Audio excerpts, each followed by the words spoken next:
In the previous tutorial video, we show you how you can verify the truth table for the various logical operators. So conceptually, you should really understand these three truth tables very well. You don't need to memorize them, but just understand under what circumstances can you get true for conjunction, and under what circumstances can you get false for disjunction, right? Just follow the reasoning that I did in the previous video before you go on. Okay, and also we did the some simple programming over here by declaring the Boolean type and try to apply the logical operators, explanation mark, and also we got %, also we got vertical bar for the various logical operators. Just make sure you review them before you go on with the current video. Okay, so now for this video, we're going to show you some simple applications, some very common ones to show the usefulness for the logical operators, okay, to combine relational operations. Okay, so now what I would do is let's start with logical negation and see a simple application for that.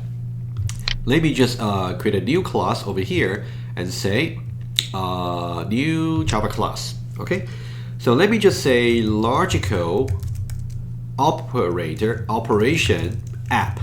Okay, 1. Okay, logical operation app 1. Okay, just an application.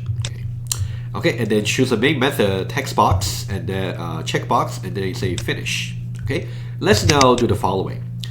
Let's say this is what we want to do. Okay, develop a console application that determines if the users enter the user entered integer is positive, which means strictly larger than 0. Okay, and let's see how we can do it. Basically, enter some integer and want to check to see if it's strictly positive. Okay, let me show you how you would do it without using logical operator, and then I'll show you an equivalent way of doing it using logical operation. Okay, that's what I will show you, especially logical negation. System.out.println. Over here, I would say enter an integer. Okay, so that means what we're gonna do is we're gonna say integer I is assigned to input dot next. Oh, sorry, I forgot to declare the scanner. Okay, every time make sure the first thing you do is if you're using user input, you must declare the scanner. Scanner, okay, control space to really import it. Input is new scanner system.in, and system.in simply means the keyboard. And at the end of your program, you're gonna say input.close. Okay.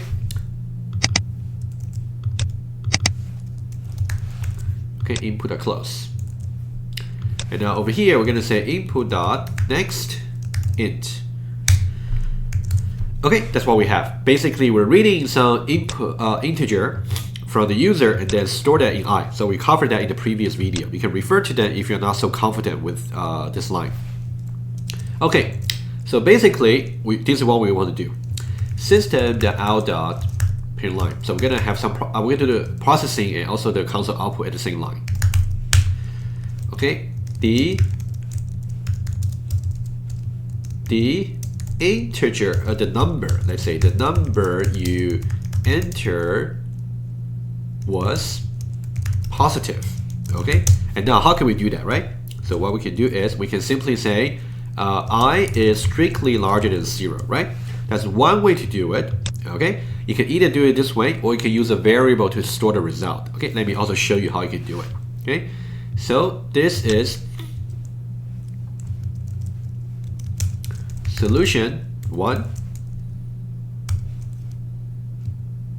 You know what, let me just make it into comments. Okay, so now let me say Boolean is positive. And by the way, remember, always when you want to declare a variable, make sure if it is a compound word, the first word is all lower cases. And starting from the second word, it should be capitalized. So that's the naming convention for Java. Try to follow that. Okay, is positive would be I is strictly larger than 0, right? So that's something we also cover in the relational operations video. Okay, so now what we can do is you can do something very similar. Okay, you can either do this line or you can do this line basically. And now we can say is positive. Okay, either way will work. Okay, so now let's do it now, and then we will show you how you can use logical negation to achieve the same thing. So now let's do it. Enter integer. For example, if I say 0 larger than, so as soon as I say enter, that means I will be store 0. And then over here, 0 larger than 0 will be false, which means it is not positive. Okay, let me go back to the console over here, and then you can say enter. It would say the number you entered was positive. That's false. It is not the case. Okay, let me do another run for you. And the integer, if I say 2 over here, the number you entered was positive. It is true. Okay, and now let me do once more. So negative number minus 10. It is not positive. Okay, so hopefully you see the idea. Okay, let me do one more just to make sure. 10. Okay, that should be true. Okay, so now you see all the cases.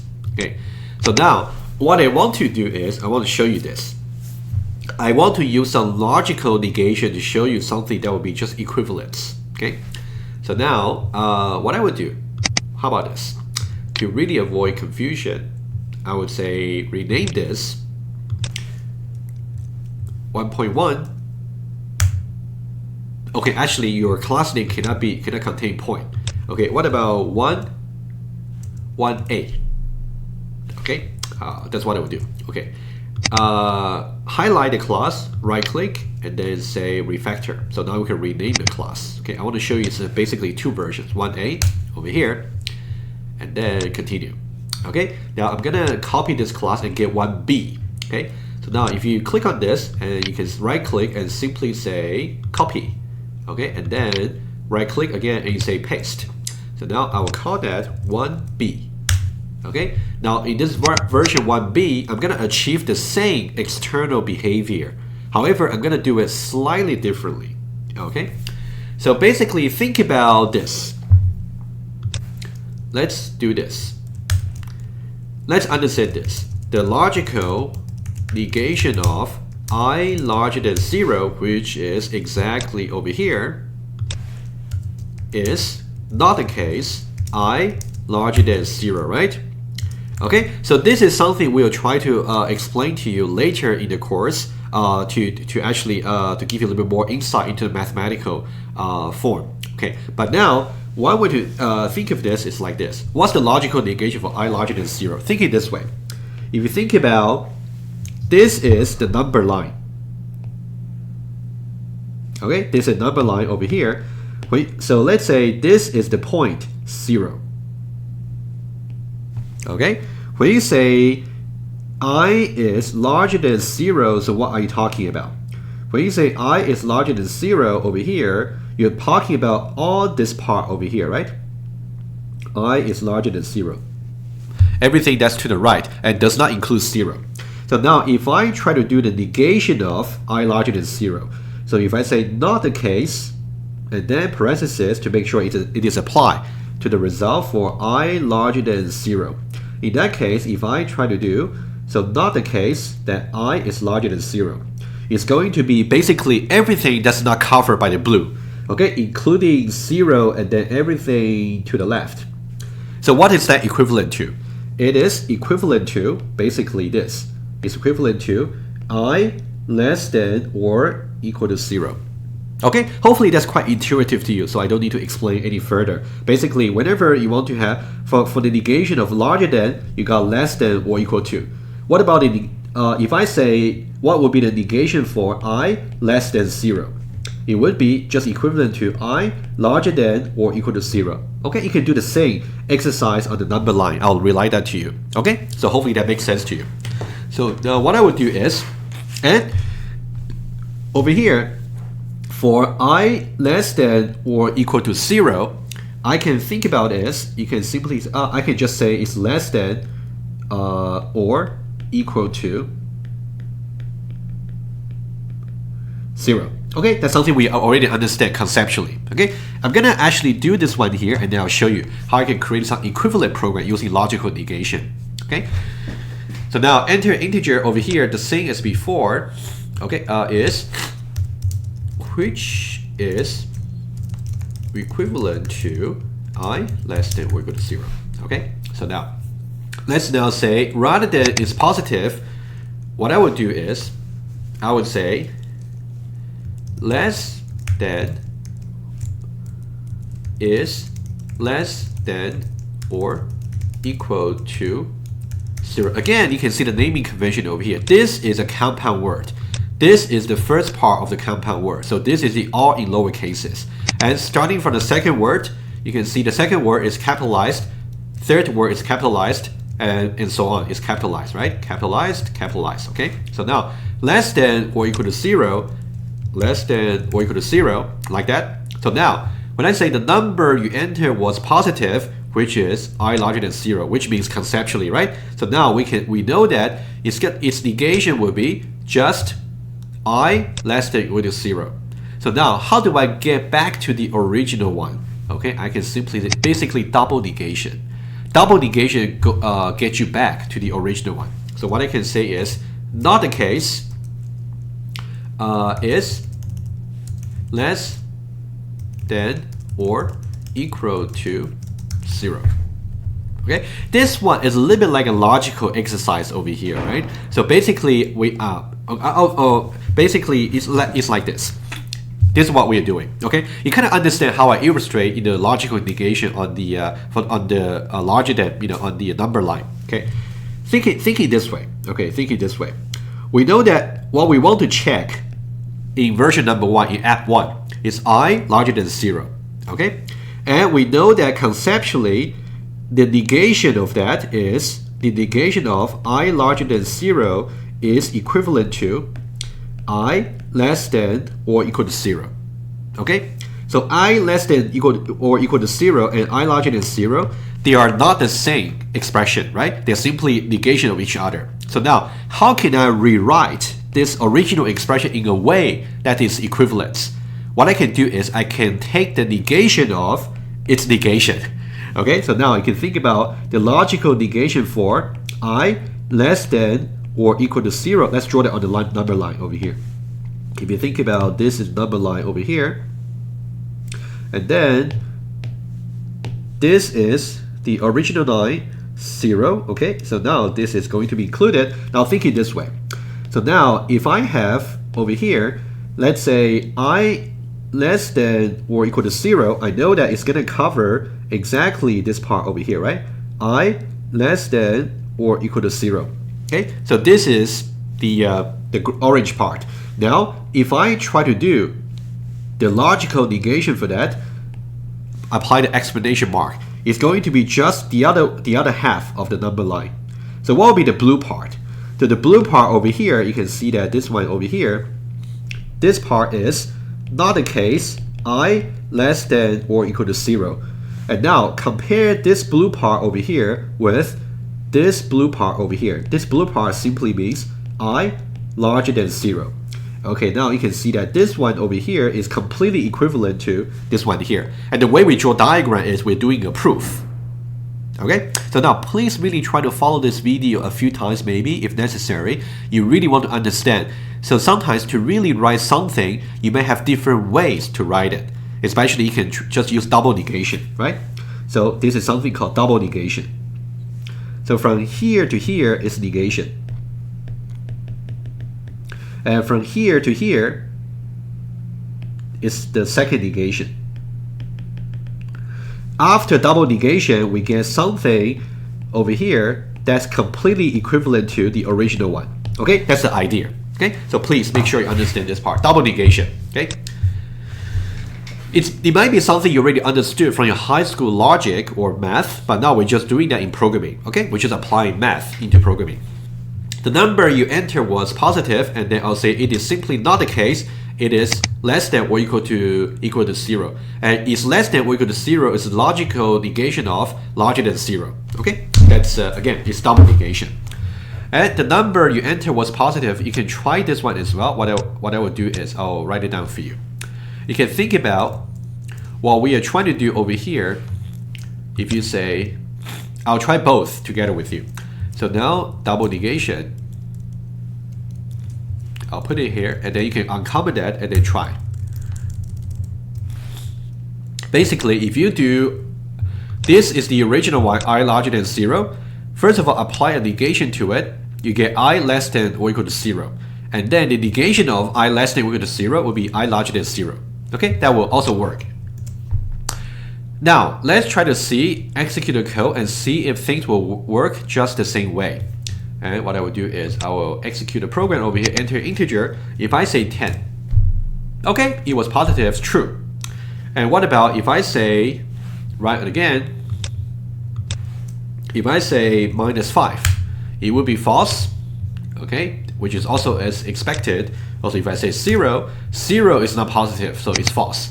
Okay, let's try to trace the program a little bit and see what happened. Okay, so what I will do is I'm gonna again take a screenshot of this code over here, and then I'm going to illustrate to you. Okay, so now what I will do is I'll simply just get this block of code over here and then show it to you how it can be run.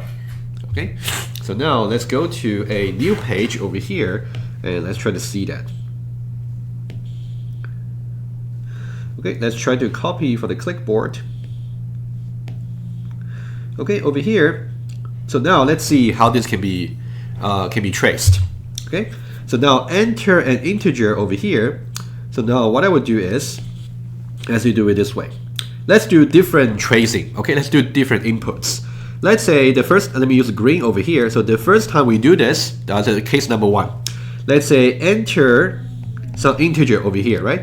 So what you would do is enter integer. Let's say if the user enter some integer here, let's say they enter 10, for example. If they enter 10, that means I is going to store 10. Okay, I is going to store 10. And then if I stores 10, what's going to be the value for this Boolean variable over here? Because if I happens to be 10, 10 less than or equal to 0 will be false. So that means false is going to be stored in less than or equal to.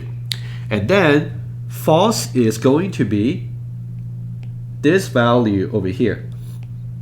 Okay, so we know that this is going to be false. And we are also going to apply a logical negation to it, which will be true. Okay, that means the number you entered, which is 10, was positive. Eventually it's going to tell you true. But you just have to follow through this kind of a double negation logic over here, right? Let me do one more trace for you. Okay, let me just copy the same block of code, and then let's have a different run. What about I simply have another run? Okay, so we simply say enter an integer over here. Let's say this time the user enter another integer, let's say -5. And what would be the expected result? You would say the number you enter was positive should be false eventually, right? So now I is going to store -5, as we know. Okay, and then let's see what's gonna be the value for I over here. Of course, it's gonna be -5. -5 less than or equal to 0 would be simply true, right? Because -5 is a negative. So -5 less than or equal to 0 would be true. And now that means less than or equal to 0 is going to store false.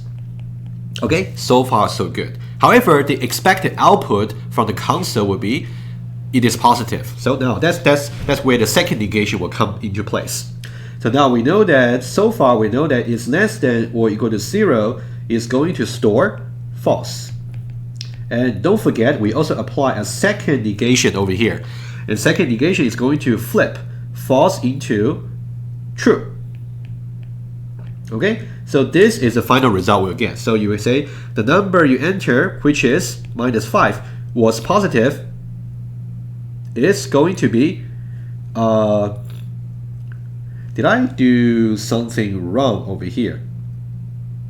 I beg your pardon. Actually, can I just go back a little bit? I make a mistake over here.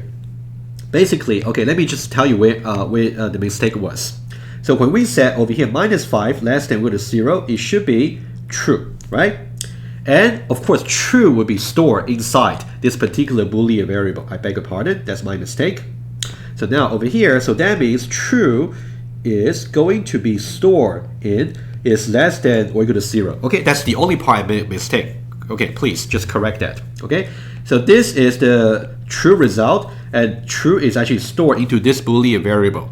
Okay, so what we will do over here is, okay, let me just do this one again. Okay, just to make sure you can understand it properly.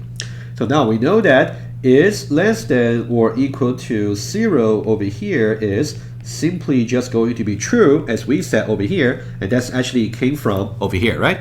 And now we apply the second negation over here, so that means we're going to negate true to false. So this is false. And now we know that the number you enter is -5 was positive, that should be false.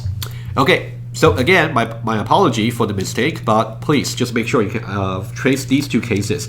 One case you'll return true, and one case you'll return false. And notice that the expected output, when the expected output is actually true, and the logical negation that we are trying to calculate will just be false because we apply a second negation.